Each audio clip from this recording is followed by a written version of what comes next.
Hey, I hope you guys are doing good today. We are going to be going over the very terribly iconic SPAS 12.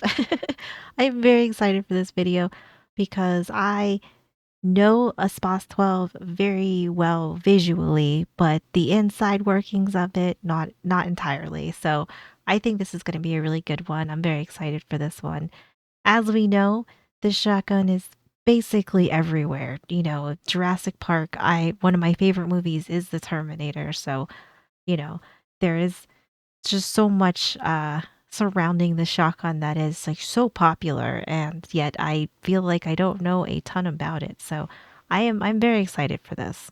I do know that we can switch between semi-automatic and pump action, so I know that that is like one of the things that makes it a little cool, I guess, like kind of cool in a way. But I also know that this shotgun is not great to shoot, kind of dangerous, kind of chaotic. So it seems like the theme around this shotgun is, you know, I thought this gun was so cool until I shot it. It was what I was finding online when I was kind of searching up like some extra things about it. But either way, you know what? I am excited for this. If you do get a chance, I'd appreciate if you can leave a like and subscribe. It helps me out a bunch. And I will have Ian's video linked in my description below. So be sure to go and give a like and subscribe to Forgotten Weapons. It's an amazing channel. I have learned so much, and I mean, I love his demeanor. I love how he goes through the gun. I mean, it's just a great channel. So be sure to give him lots of support. But all right, let's take a closer look at this SPAS 12. All right. Is this Franchi? Franchi? Is that how you say? I don't. I feel like I'm saying that wrong. SPAS Hi guys, 12. thanks for tuning in to another video on ForgottenWeapons.com. I'm Hello. Ian. I am here today at the Rock Island Auction House. I'm taking a look at some of the guns in their upcoming December of 2015 premiere auction. And there was one that was in the rifle racks that I figured, you know what, we ought to take a look at this. It's far from forgotten. In fact, I think this has been in just about every action movie ever made, plus most of the video games ever made. You know what's kind of BS with the video games with this one though? Like, yes, it is like in every single video game, but like, um, you know, call it out, Call of Duty here. This is like crazy overpowered. It's like ridiculous. It's ridiculous.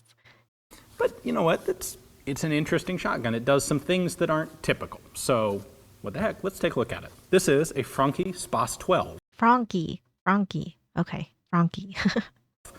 Now that is SPAS, and that actually stands for Stands for seriously problematic and sketchy. Yeah. Franchi SPAS 12.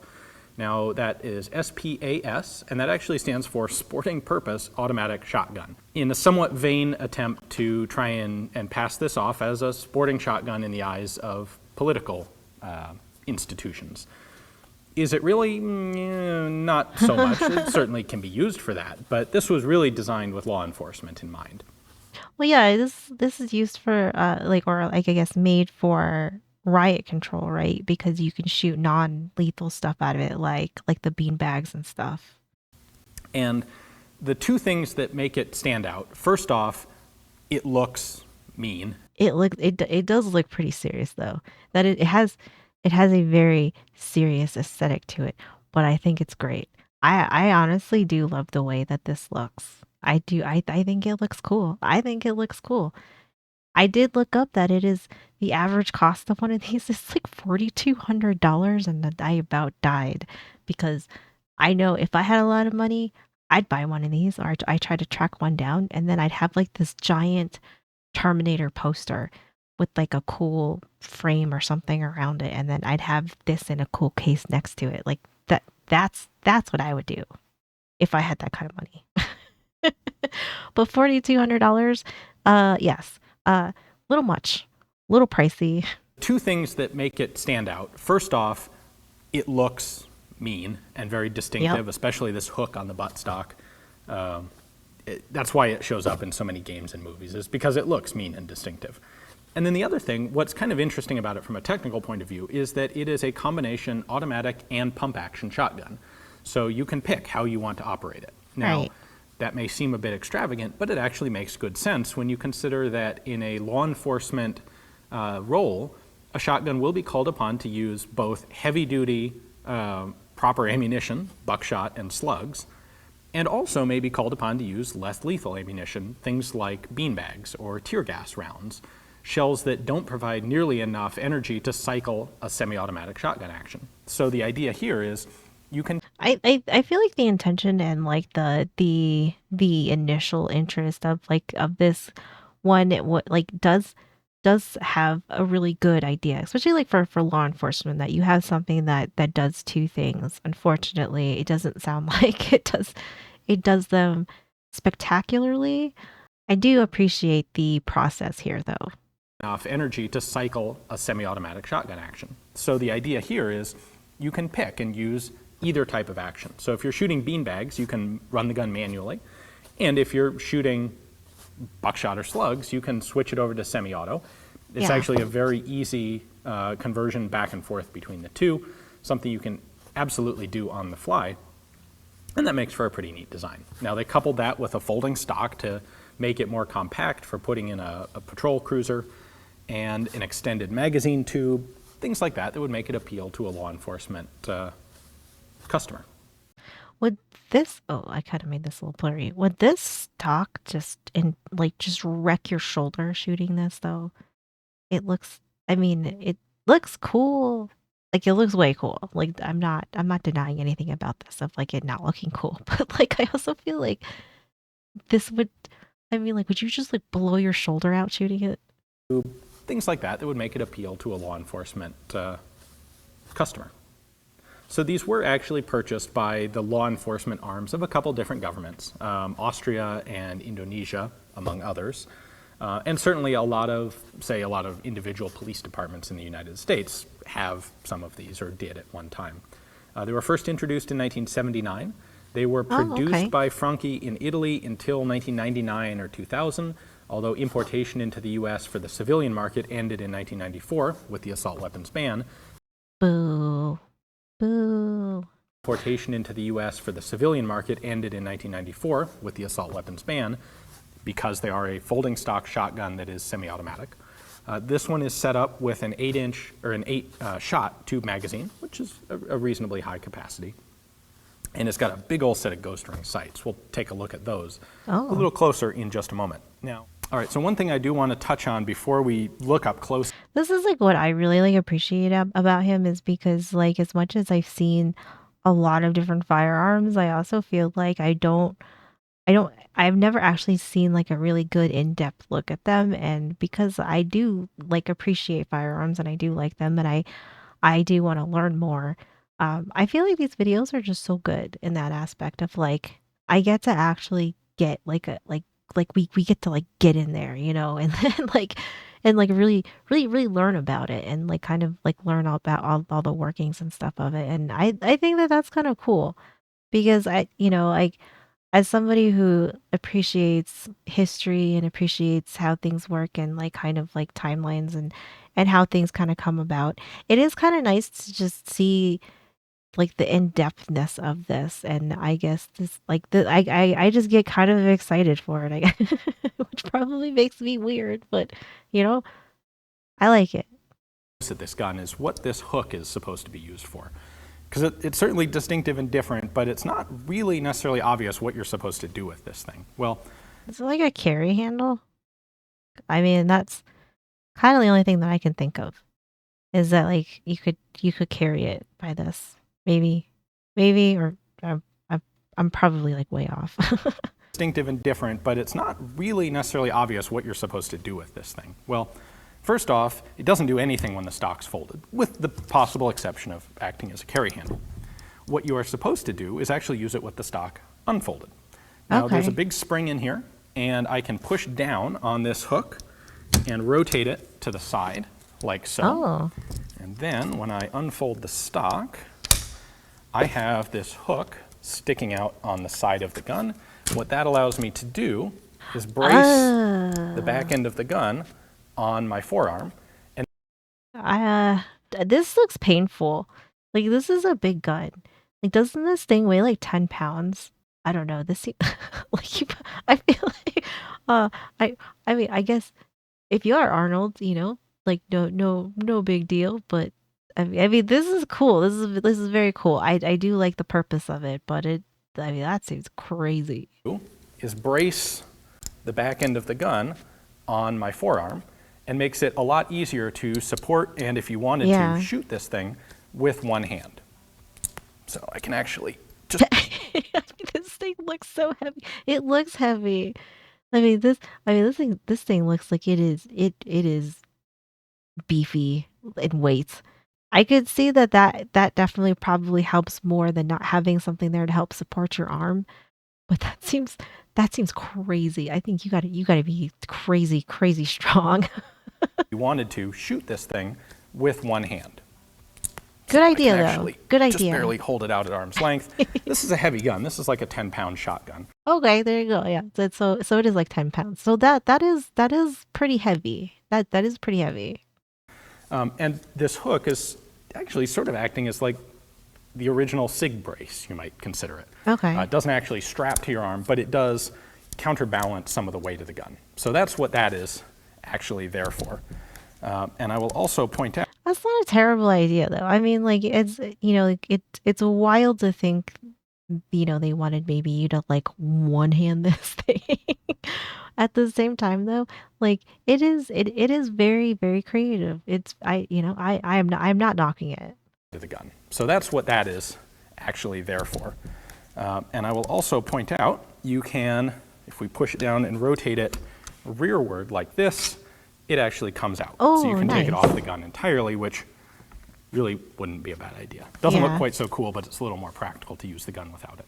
So, all right, At least you can take it out though. That is kind of nice. That you can that part is very optional. I think that is good.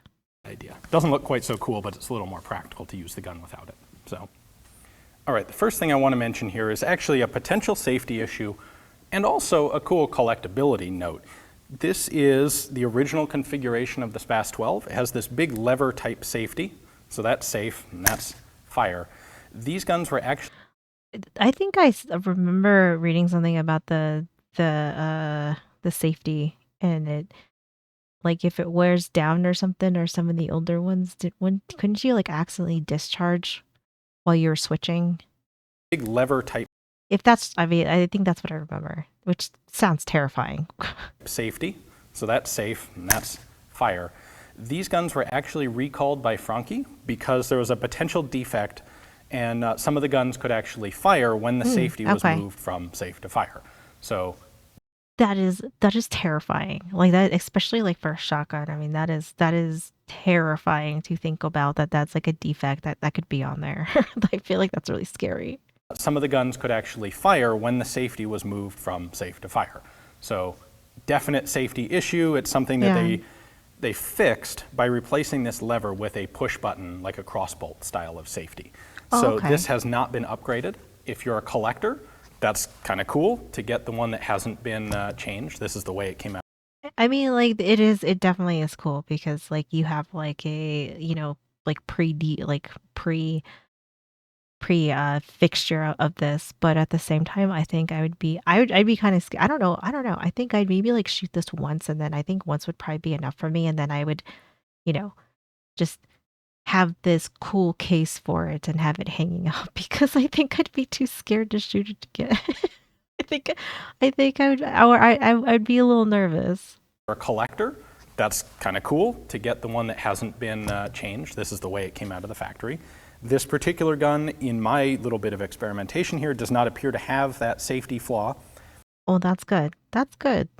However, if you are going to shoot this, either get the parts and make that change, which I believe you can still do today, or I would say, or make a very conscious effort to not depend on the safety and only point the gun in a safe direction when you are disengaging the safety. I think those are very, very good tips. Though like if you do decide to get one of these, then it is, before they fix the defect, and if you don't know if you have one or not, uh, definitely very, very good tips. Good tips because you know, this could definitely be devastating if you aren't super safe with it or unaware of its defect. Safety, and only point the gun in a safe direction when you are disengaging the safety. So, obligatory safety comment out of the way, let's take a closer look at some of the other elements here.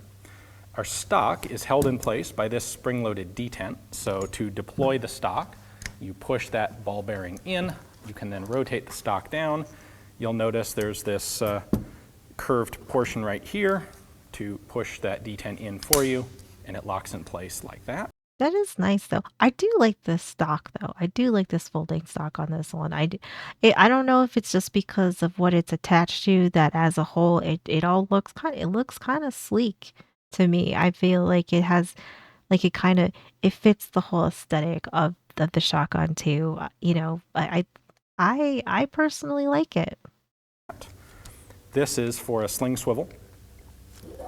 Then we have a similar detent folding mechanism right here. So if you don't have the hook on, you typically want to have the stock in this straight configuration when it's folded, which makes it lie nice and flat on the gun. We'll point out, you cannot, I can't get a good camera angle on it, but you cannot see the sights through the stock when the stock is folded like this.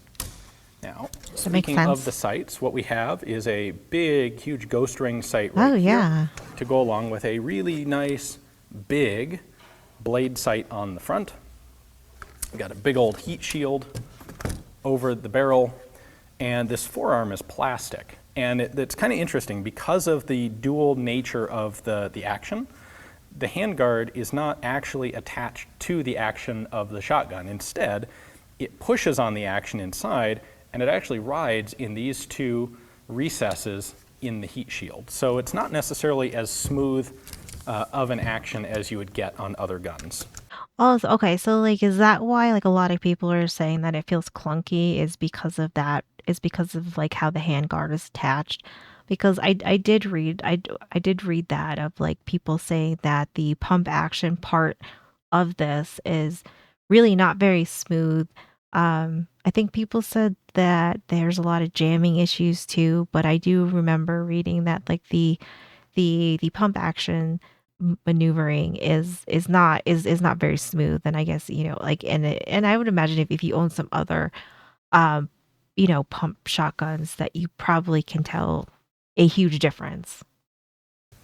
Now, there is a big old button on the bottom of the handguard. This is what allows you to change between automatic and manual mode. So I push the button in, pull the slide back just about a 1/4 inch.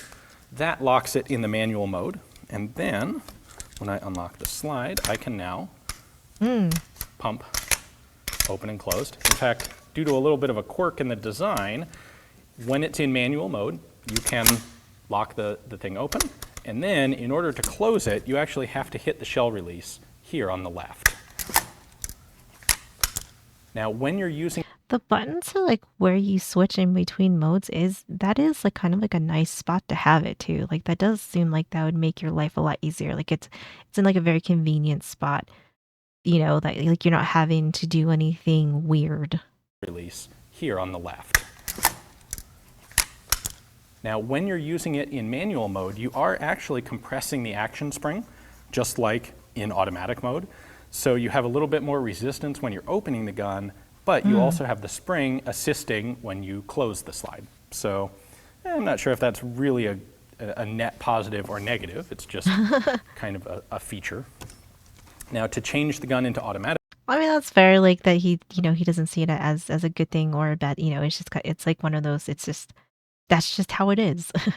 negative, it's just kind of a feature. Or it's like just Now, to different. change the gun into automatic mode, we push the button down and slide the handguard forward. It snaps into position, and now it doesn't move. Now, if I unlock the gun, now you can see that everything is still running here inside. Hit the shell release there. This all moves without the handguard moving anywhere itself. Right. So in automatic mode, this will run It's designed to run on full power ammo, so high brass, birdshot, or buckshot, or slugs. Okay. You may find it doesn't actually run reliably on the light loaded, like the El Cheapo birdshot. You may need to use manual mode for that. And of course, you would use manual for things like beanbags or less lethal. I do remember reading about that too, of like if you are shooting birdshot, it did seem like like the type of birdshot you are shooting with did vary on performance, which seems like a little bit spooky maybe. Like if you're, or I guess a little bit more unreliable. Ammunition. The one other thing I would note, I have not taken this gun apart, and I don't plan to for this video, but there is actually a recoil buffer. It was a fiber or rubber pad in the back of the receiver, and that's an important element in there both to protect the receiver and to reduce felt recoil. Often on guns that haven't been shot much, that have just been sitting, those will have gotten very hard and brittle and aren't going to function properly. You can still get replacement buffer pads today. And just judging from the fact that this still has the original safety, I suspect this gun probably ought to have a new buffer pad.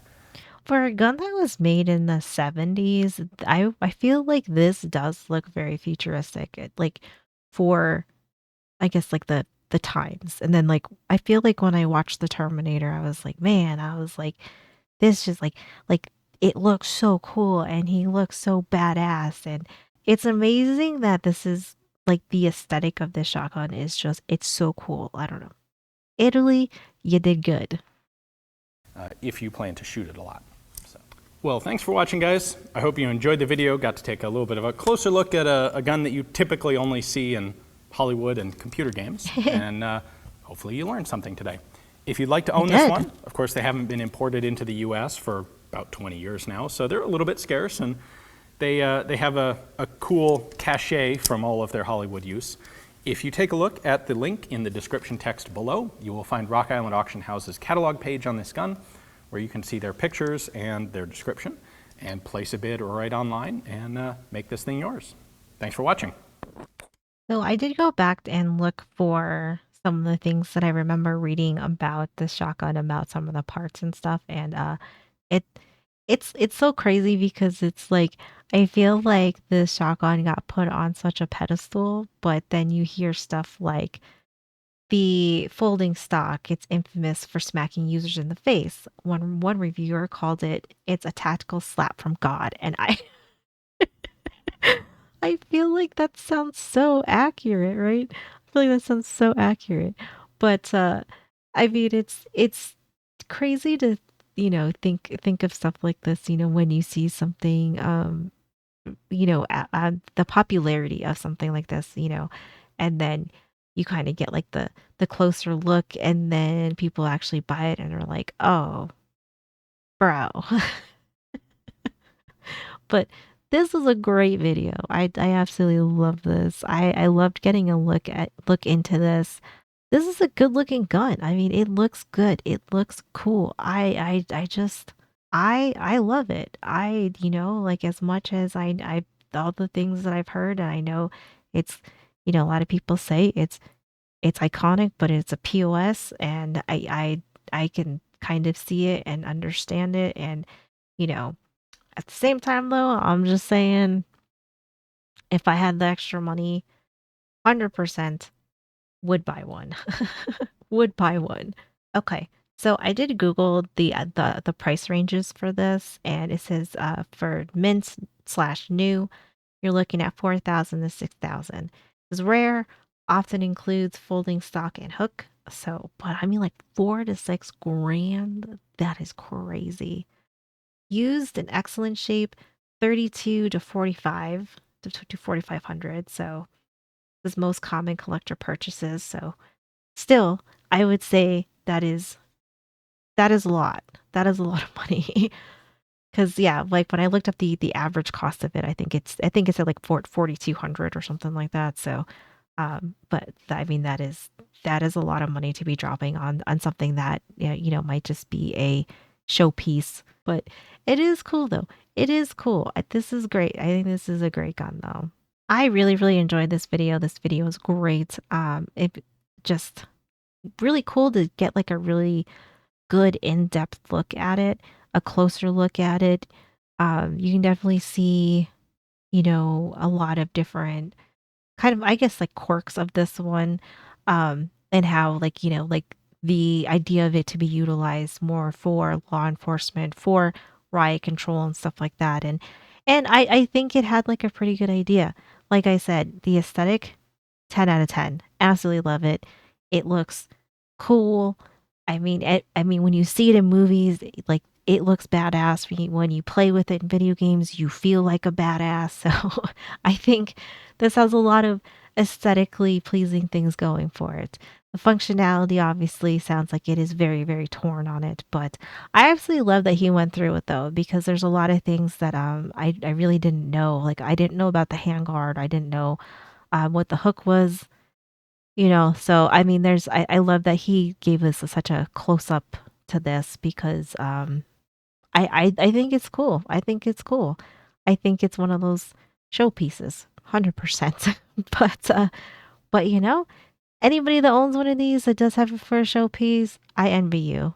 Thank you so much for hanging out with me. I really appreciate you guys being here. Be sure to go and like and subscribe to Forgotten Weapons. Ian does just an amazing job with these videos. I learned so much. I love that I get to get like such a close look at these firearms and I get to learn stuff about them, and I just really appreciate it because I do enjoy learning about stuff and kind of sharing my learning journey, I guess, of things with you guys. So I feel like he is a good teacher. He's good at explaining things. I just appreciate him. So be sure to give him lots of support. But that's gonna do it for me. I hope you guys had a great day, and I will see you in the next one.